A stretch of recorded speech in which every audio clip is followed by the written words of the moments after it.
The Chiefs are getting some key players back just in time, adding firepower to their lineup. These returning players are crucial in some important position battles that might last until the very end.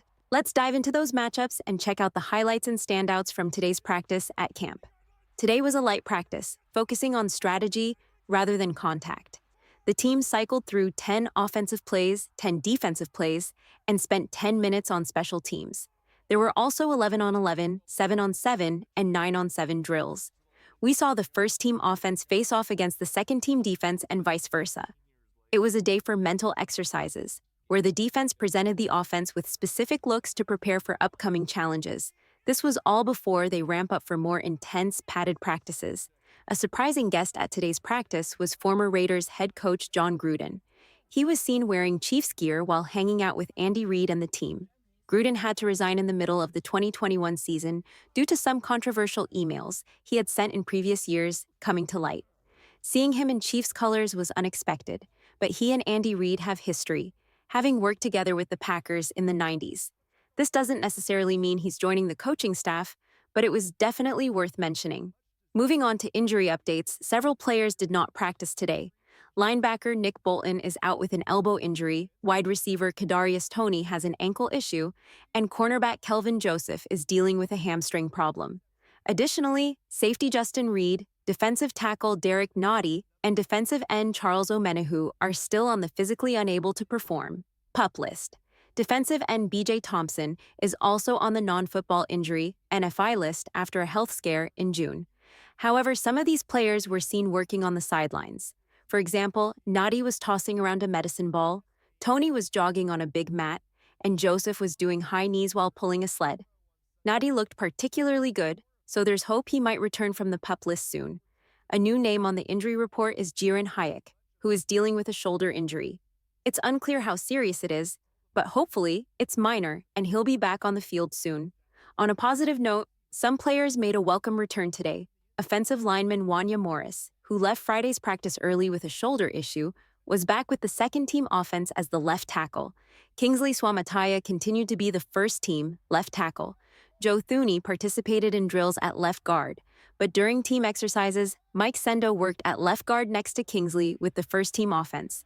Defensive backs Nazee Johnson, hamstring, and Dion Bush, ankle, also returned after missing a few days.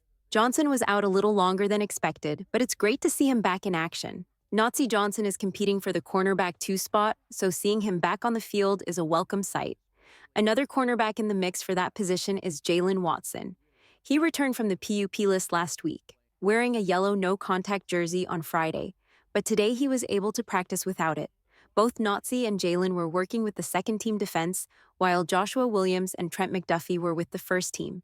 However, as practice went on, Jaylen Watson got some reps with the first team too. The real test for Watson will be when the team puts the pads back on. We'll have to see if the yellow jersey comes back, indicating a need for caution. My guess is that it might return, but we'll find out tomorrow. In more positive news, wide receiver Justyn Watson is back. He injured his foot early in training camp when he awkwardly rolled his leg during a slide for a pass. He missed a few practices, which was worrying, but today he was back in action. According to Charles Goldman of A to Z Sports, Justyn didn't seem limited by his foot at all. He worked with the second and third team offenses and even made a catch over the middle against the starting defense with Jaylen Watson covering him closely. This is a great sign for Justyn, who is in the last year of his 2-year deal with the Chiefs. He's likely hoping for a strong season. There's some speculation that Watson could be expendable and at risk of not making the roster. However, he was third in receiving yards last year and has been a reliable target for Patrick Mahomes. While the team could let him go with minimal financial loss, I think he will make the team. Skyy Moore is another receiver to watch. He talked to the media today, saying that as he enters his 3rd season, he feels prepared and has a good grasp of the system and playbook. Last year didn't go as he planned, but he's been focusing on what he can control and working hard every day to get better.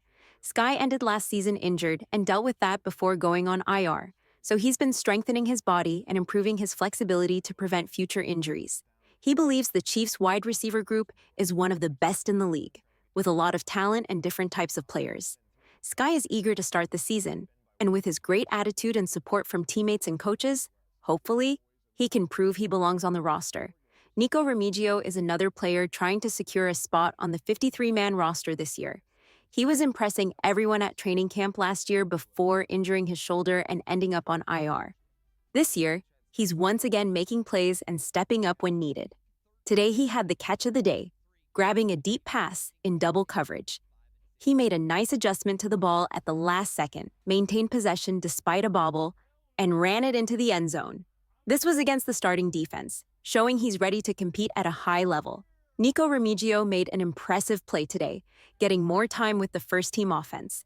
He's in a tight competition for the sixth wide receiver spot alongside Justyn Ross, Skyy and potentially Kadarius Toney if Toney doesn't recover soon. Mecole Hardman is another player whose spot on the roster isn't guaranteed, but I believe he will make it. Hardman knows the system well and can contribute both on offense and in the return game. He caught a long touchdown pass from Patrick Mahomes today, showcasing his ability to track the ball downfield, which has been challenging for him in the past. Speaking of the return game, some of the most natural-looking returners today were Nico Remigio, Phillip Brooks, Louis Reed-Zammit, Mecole Hardman, and Skyy. It's interesting to see Louis Reed-Zammit ranked above Hardman, but he looked very natural returning kicks. I'm curious to see how he performs during the preseason. Kickoff work was also a focus today. Deneric Prince and Mecole Hardman participated, with Hardman weaving through traffic during one return. The new kickoff rules are quite different from last year, and if you watched the Hall of Fame game between the Bears and the Texans, you might have noticed some struggles with effective returns. Special teams coordinator Dave Toub spoke to the media, saying they are adapting to these new rules and that Justyn Reid might still do some kickoffs, although Harrison Butker is expected to handle most of them. Toub also mentioned that his top choices for gunners are Nazi Johnson, Jalen Watson, and Joshua Williams. Nazi was one of the best gunners in the NFL by the end of his rookie season, so that's no surprise. A surprise today was wide receiver Montrell Washington dropping a pass. Safety Jalen Hick made a big play, breaking up a pass intended for Washington, who has been impressive in training camp. While it's uncertain if Washington will make the 53-man roster, I hope the Chiefs can keep him on the practice squad. Tight end Noah Gray and Carson Steele worked in a hybrid H-back role today, a combination of running back and fullback duties.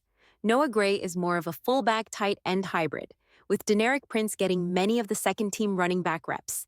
This makes me wonder if the team wants Prince to share the workload with Isaiah Pacheco and possibly be the third down back, helping protect Mahomes and catching passes. Speaking of Noah Gray, he made an impressive one-handed catch during 11-on-11 drills against the second-team defense. The pass was behind him, but Gray spotted it at the last second, reached back to snag it, and spun around for extra yards after the catch. Next, Mahomes found Worthy for another deep touchdown pass. The defense didn't put much effort into stopping this play, but Worthy showed his skill in tracking the ball deep and hauling it in. Wide receiver Hollywood Brown also caught a deep pass, adjusting slightly to make the touchdown. He might be the top receiver this season, with Rashee Rice close behind if there are no suspensions. I always enjoy watching Hollywood Brown because he focuses on securing the football before worrying about anything else, which is evident in his camp highlights.